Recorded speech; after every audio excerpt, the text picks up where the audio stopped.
Breaking news, BP Sara na ang papalit.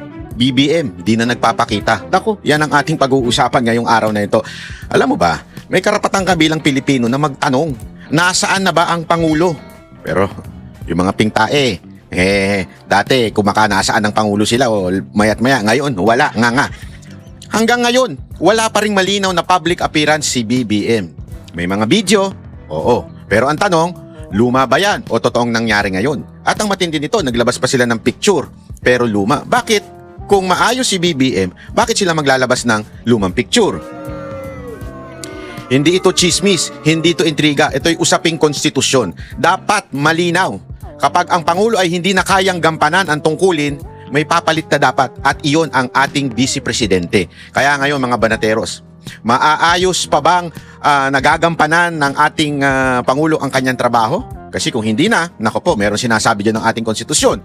O may katotohanan hindi sinasabi sa atin at kung tahimik ang palasyo, karapatan ba nating humingi ng proof of life? Aba, siyempre Banateros, hindi ito simpleng tanong. Ito'y laban para sa transparency at katotohanan. Panoorin nyo to hanggang dulo dahil may ilalabas akong detalye na pwedeng magbago ng pananaw ninyo. Yun. Kaya, bago tayo magsimula, gusto ko naman sanang humingi ng isang maliit na pabor sa inyo. Baka naman gusto ninyong mag-like at mag-subscribe dahil ang goal natin matapos ang taon na ito, umabot tayo ng 1.5 million subscriber. At ang pagsusubscribe ay libre. Yun!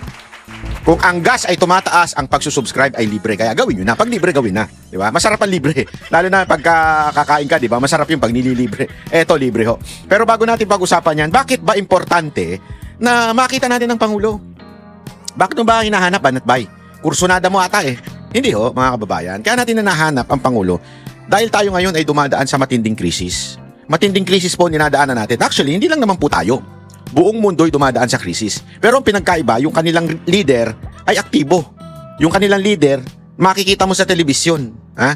Sa atin, yung ating leader, nga, may nilalabas na naman silang video na keso pinasa, pero recorded. Hindi naman natin sure kung totoo yan.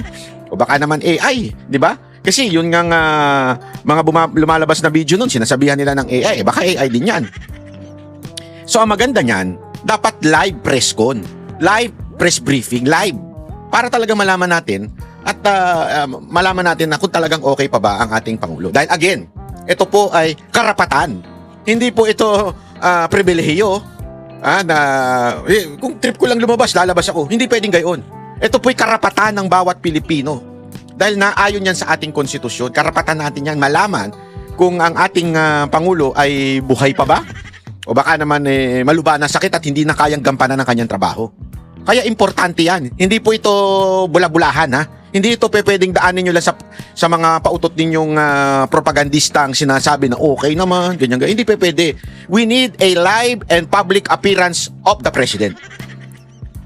Kasi kung hindi, malabong usapan yan. Di ba? Kasi nga ito, pag-usapan natin ito kasi ngayon, alam nyo mga kababayan, yung presyo ng langis, maaari nang umabot sa 200 pesos. Grabe, Hindi lang yan, malabo na rin bumalik sa below 100 pesos. Pakinggan natin kasi may matinding naganap kahapon patungkol dito sa issue ng gasolina dahil alam nyo, baka kala ninyo yung mga may sasakyan lang ang apektado nito. Hindi Whether may sasakyan ka o wala, ang pagtaas ng krudo, magkakaroon ng matinding epekto ito. Hindi lamang po sa ating mga sasakyan, ngunit pati sa bilihin. Lahat po ng bilihin, sapul ho dito. Lalong-lalo na yung mga farmers, sapul na sapul po dito. Kaya mga kababayan, hindi ho natin pwedeng ito po ay basta-basta lang okay lang. Hindi man kami apekto kasi wala naman kaming gasolinang sa aming sasakyan. Kasi kami ay EV o yung hindi na kami ngayon, baterya na lang yun. Hindi ho ganun yun. Kahit may EV ka pa, apektado ka pa rin dito. Ay, naku, maniwala kayo sa akin. Bakit ho kanyo? Kasi nga yung mga bilihin, hindi naman naka-EV yung mga sasakyan na mga ginagamit dyan. Di ba? So lahat po yan gumagamit ng krudo at tataas po yan. So magmamahal na ho yan. Sige panoorin natin ito. Malabo na raw bumalik sa dating 60 pesos kada litro ang presyo ng petrolyo sa bansa. Ito ang masaklap pa. Baka daw pumalo pa sa 200 pesos. Naku po! Sa EDSA Mandaluyong, nasa frontline ng balitang yan, si Gerard de la Peña. Gerard, magkano na ang presyo ngayon ng diesel at gasolina? Alam mo, Cheryl, sa ngayon ay umaabot na sa 170 ang presyo ng diesel sa ilang gasoline stations. Ang gasolina naman ay nasa 120 pesos. Naku Pero yun po! nga, tama ka, kahit nga raw tumigil ang gera ngayon, ay 170? hindi pa rin maibabalik o malabo na magbalik sa dating level yung presyo ng diesel at mukhang lalo pa raw itong tataas sa mga susunod na linggo. Nako, 5 linggo ng sunod-sunod na mega oil price hike ang naramdaman sa bansa.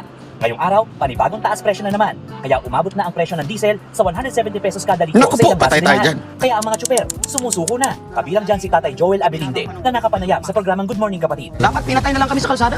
nako po! Iti, ganun naman sir. Huwag naman gayon. Si Sher naman, huwag naman gayon. Ha?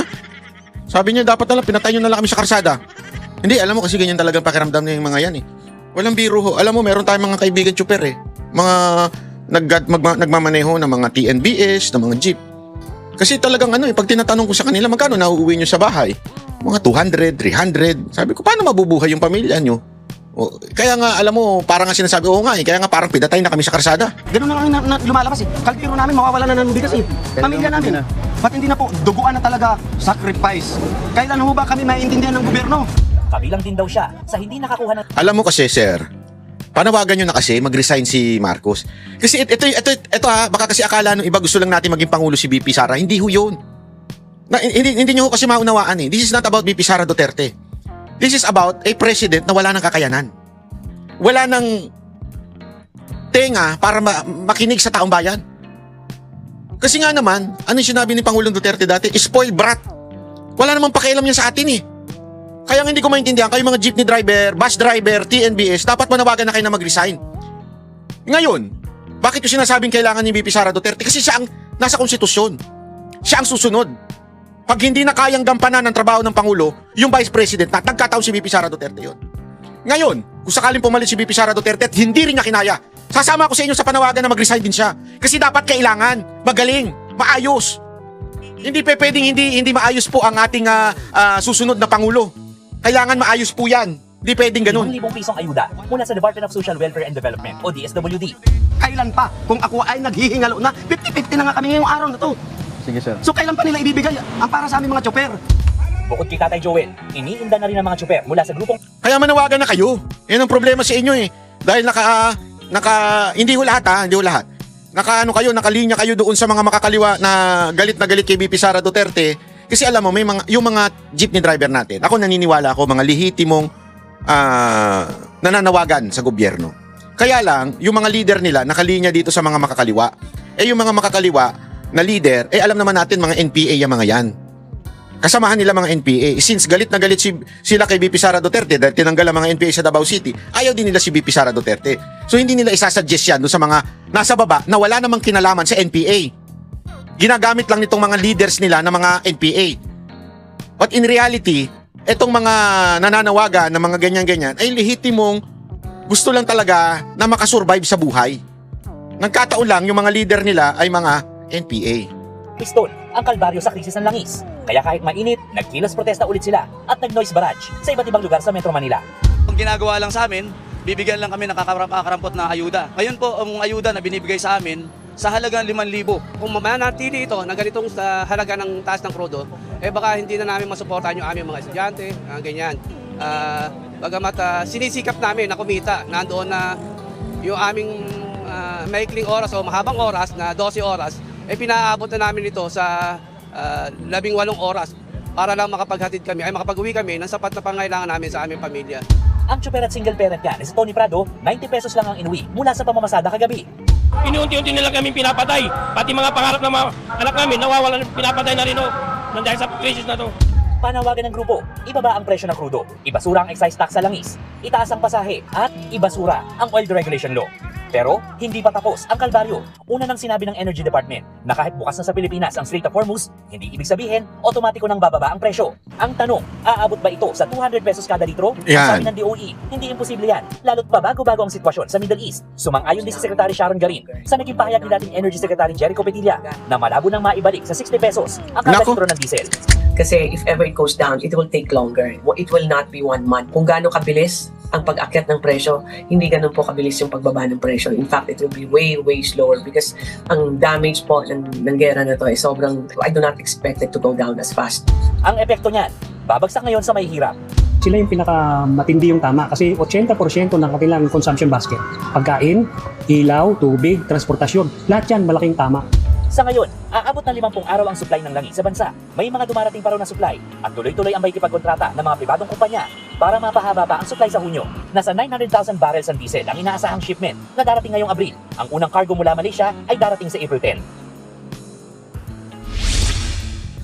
Cheryl, dito sa gasoline station na kinatatayuan ko ay kumpara kahapon hindi na ganoon karami yung nagpapakarga ng langis. At kung makikita yun dito sa akin likuran, dito sa EDSA Southbound hindi masyadong matraffic. In fact, kitang-kita na ng DOE sa demand dahil ayon sa kanila, base doon sa inventaryo ng mga oil companies, bumaba, hindi bababa, sa 20% ang ibinagsak ng demand para sa diesel dahil nga sa napakataas na presyo nito.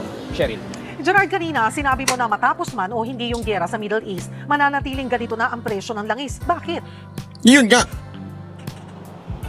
Oo, Cheryl, ang sinasabi kasi ng mga eksperto dyan at kahit si Energy Secretary Sharon Garin na nagsabi na rin ito, Cheryl, maraming mga infrastruktura, maraming mga facilities ang nasira doon sa Middle East and it will take time bago ito ma-rehabilitate, bago ito ma-repair. Hindi raw araw o linggo o buwan ang bibilangin dyan, taon. So kung magbabalik man sa dati ang presyo, matatagalan ito at baka dahil nga rin sa inflation, hindi na talaga ito sumampa ulit doon sa 60 pesos na alam natin noong Pebrero, Cheryl. Gerard, bakit daw hindi pa suspendihin yung excise tax? Yan. Para naman kahit papaano. Kasi wala kang pakialam ng Pangulo. Hindi nyo ba maintindihan? Ano bang pakialam niya sa inyo? Mga tsuper. Alam mo, Cheryl, sa isang press conference kanina, natanong dyan si Secretary Garin kung ano na ba ang desisyon ng pamahalaan tungkol doon sa pagtatanggal ng excise tax. Ang sabi ni Secretary Garin, is really up to the Department of Finance kung anong gagawin dito. At mukhang magkakaroon naman daw ng announcement ngayong linggo o sa susunod na linggo. Pero yun nga lang, huwag tayong mag-expect daw masyado kung sakaling matanggal itong excise tax. Kasi sa ngayon, 50 days ang itatagal ng ating inventaryo. Ang ibig sabihin nito, bayad na yung excise tax niyan at pag ibinenta itong langis na worth 50 days, ay sisingilin pa rin yung excise tax sa mga consumers katulad natin. So doon sa mga susunod na darating pa mga orders, doon pa lang magre-reflect yung... Pero kahit na, anong klaseng palusot yun? Anong klaseng palusot yun ng sekretary? Yung sekretary kasi nagpalusot kahit daw kasi nabili na, nabayaran na. So ganun pa rin, wala pa rin. Oo nga, pero at least yung susunod, malaking menos na yun. Tanggalin yung excise tax, tanggalin yung VAT. Di ba? Malaking menos na yun. Kahit ba sabihin na kasi meron ako nakitang video ng isang pulis, pinalagay niya yung VAT kung magkano binabayaran ng bawat mga nagpapakarga ng gasolina. At ang parang nailagay doon, 20 pesos. Sabihin mo na mabawasan ng 20 pesos, malaking bagay na ho yun. Di ba? Malaking bagay na ho yun para sa mga mamamayan. Lalo na ngayon na talagang kailangan nating magtipid to the max. Kahit po ako, nagtitipid na ako. Hindi na ako humihinga. Pati yung hangin, no? Baka sa susunod, babayaran na rin yung hangin. Di ba? Yung langis na wala ng excise tax, Cheryl. Gerard, naghahanap pa rin ng aksyon ang mga kababayan natin, ang ating mga kapatid. May mga plano bang inilatag man lang ang DOE para solusyonan ang patuloy na oil price hike?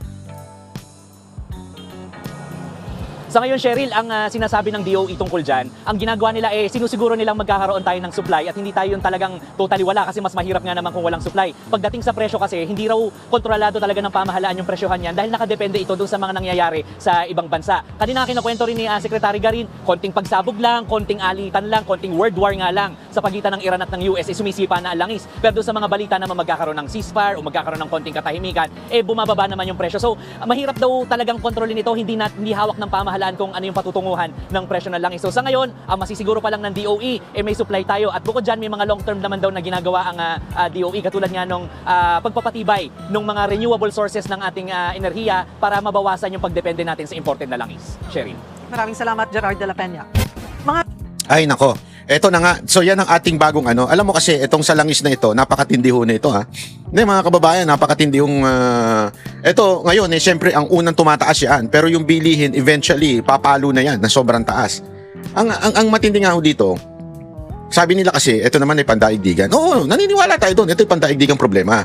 Pero it doesn't mean, wala tayong magagawang solusyon o para magkaroon ng kahit papaanong komportabling galaw ang ating mga kababayan. Di ba?